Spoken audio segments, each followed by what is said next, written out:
Assalamualaikum warahmatullahi wabarakatuh. Sebelumnya kami ingin berterima kasih kepada dosen pengampu mata kuliah Etika dan Hukum Keperawatan. Di sini kami akan mempresentasikan sebuah presentasi yang berjudul Hak dan Kewajiban Perawat. Sebelum masuk ke materi, izinkan kami memperkenalkan diri. Di sini ada saya, Fahri Fauzan. Saya Daniel Citra Nurenda. Ya, jadi kita akan masuk ke materi. Yang pertama adalah pengertian. Perawat adalah seseorang yang memiliki pengetahuan, keterampilan, dan kewenangan untuk memberikan asuhan keperawatan pada orang lain berdasarkan ilmu dan kiat yang dimilikinya dalam batas-batas kewenangan yang dimilikinya. Perawat adalah seseorang yang sudah lulus pendidikan perawat baik dalam maupun di luar negeri sesuai dengan ketentuan peraturan perundang-undangan yang berlaku. Hak keperawatan. Hak merupakan kekuasaan atau kewenangan yang dimiliki seseorang atau suatu badan hukum untuk mendapatkan atau memutuskan untuk berbuat sesuatu. Selain itu, hak juga merupakan segala sesuatu yang harus didapatkan seseorang setelah ia menjalankan tugas atau kewajiban. Selanjutnya, menurut RUU Keperawatan pasal 45, perawat mempunyai hak.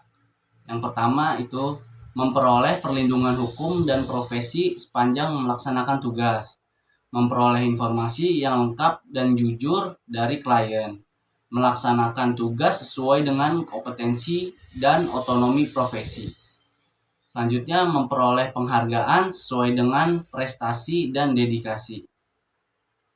Dan selanjutnya, memperoleh jaminan perlindungan terhadap risiko kerja yang berkaitan dengan tugasnya dan menerima imbalan jasa profesi.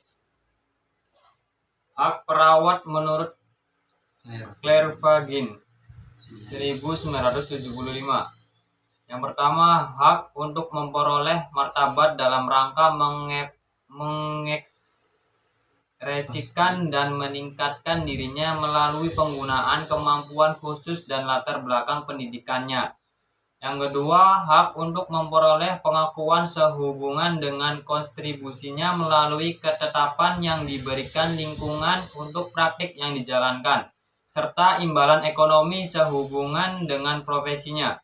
Yang ketiga, hak untuk praktek profesi dalam batas-batas hukum yang berlaku. Yang keempat, hak untuk menetapkan standar yang bermutu dalam perawatan yang dilakukan. Yang kelima, hak untuk berpartisipasi dalam pembuatan kebijakan yang berpengaruh terhadap keperawatan. Yang keenam, hak berpartisipasi dalam organisasi sosial dan politik yang mewakili perawat dalam meningkatkan asuhan kesehatan. Selain itu, perawat juga berhak yang pertama mendapatkan perlakuan adil dan jujur oleh pimpinan, sarana kesehatan, klien atau pasien, dan keluarganya.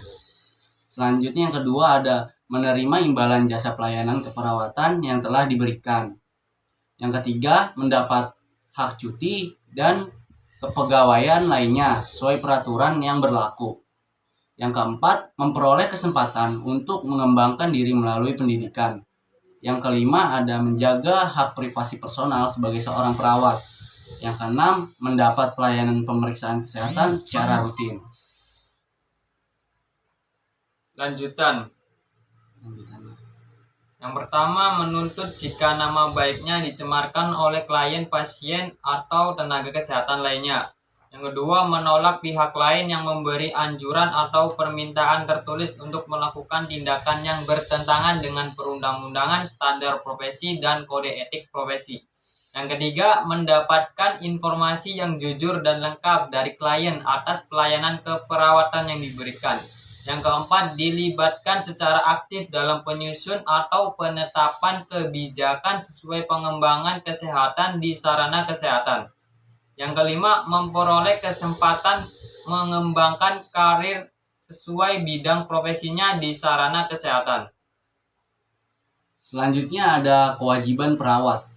Kewajiban adalah seperangkat tanggung jawab seseorang untuk melakukan sesuatu yang harus dilakukan oleh seseorang atau badan hukum, baik karena ikatan peraturan, pekerjaan, maupun tuntutan moralitas agar dapat dipertanggungjawabkan sesuai dengan haknya.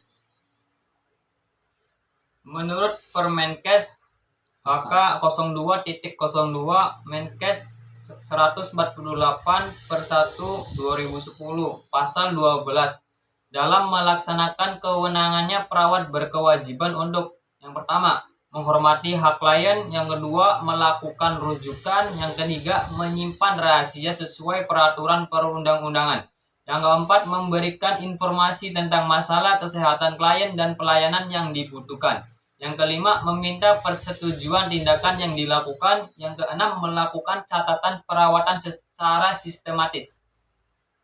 Selanjutnya ada kewajiban perawat menurut RUU Keperawatan pasal 46.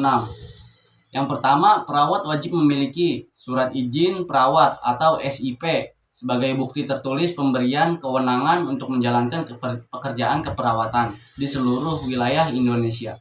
Selanjutnya ada surat izin kerja atau SIK sebagai bukti tertulis yang diberikan kepada perawat untuk melakukan praktek keperawatan di sarana kesehatan. Selanjutnya ada surat izin praktek perawat atau SIPP sebagai bukti tertulis yang diberikan kepada perawat untuk menjalankan praktek perawat perorangan atau kelompok. Yang kedua ada merujuk klien dan atau pasien ke fasilitas pelayanan kesehatan yang mempunyai keahlian atau kemampuan yang lebih baik apabila tidak mampu melakukan suatu pemeriksaan atau tindakan. Lanjutkan. Yang ketiga, merahasiakan segala sesuatu yang diketahuinya tentang klien dan atau pasien kecuali untuk kepentingan hukum. Yang keempat, menghormati hak-hak klien atau pasien dan profesi lain sesuai dengan ketentuan atau peraturan yang berlaku. Yang kelima, melakukan pertolongan darurat atas dasar perikemanusiaan untuk menyelamatkan jiwa. Yang keenam, menambah dan mengikuti perkembangan ilmu pengetahuan dan keterampilan keperawatan dalam upaya peningkatan profesionalisme. Yang ketujuh, meminta persetujuan setiap tindakan yang akan dilakukan oleh perawat sesuai dengan kondisi pasien baik secara tertulis maupun secara lisan. Yang kedelapan, mencatat semua tindakan keperawatan, dokumentasi asuhan keperawatan. Yang kesembilan, menjaga hubungan kerja yang baik antara sesama perawat maupun dengan anggota tim kesehatan lainnya. Selanjutnya ada kewajiban perawat secara umum. Yang pertama adalah mencegah terjadinya malpraktik dan kelalaian dengan mematuhi semua standar praktik yang telah ditetapkan. Yang kedua, melakukan pelayanan keperawatan dengan kompeten. Yang ketiga, mendokumentasikan secara lengkap. Yang keempat, bekerja teliti dan objektif dalam kegiatan keperawatan yang sedang dilakukan. Yang kelima, mengikuti peraturan dan kebijakan institusi. Kurang lebihnya itu saja. Mungkin ada yang ingin ditanyakan bisa disampaikan di kolom komentar yang tersedia. Kurang lebihnya itu saja. Terima kasih dari kami. Wassalamualaikum warahmatullahi wabarakatuh.